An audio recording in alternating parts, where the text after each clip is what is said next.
2012 সালে দিল্লির হয়ে আইপিএলে অভিষেক হয় অ্যান্দ্রে রাসেলের।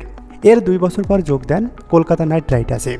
প্রথম আসরে তেমন কিছু করতে না পারলেও 2015 সাল থেকে পারফর্ম করেছিলেন ধারাবাহিকভাবে। গত আইপিএলের মেগা নিলামের আগে 12 কোটি রুপিতে তাকে ধরে রেখেছিল কলকাতা নাইট রাইডার্স। সেবার 13 ম্যাচ খেলে খুব একটা ভালো করতে পারেননি তিনি। ওভার প্রতি 11.94 করে রান দিয়ে উইকেট নিতে পারেন কেবলমাত্র 8টি। 18.56 করে রান করেছেন মাত্র 166।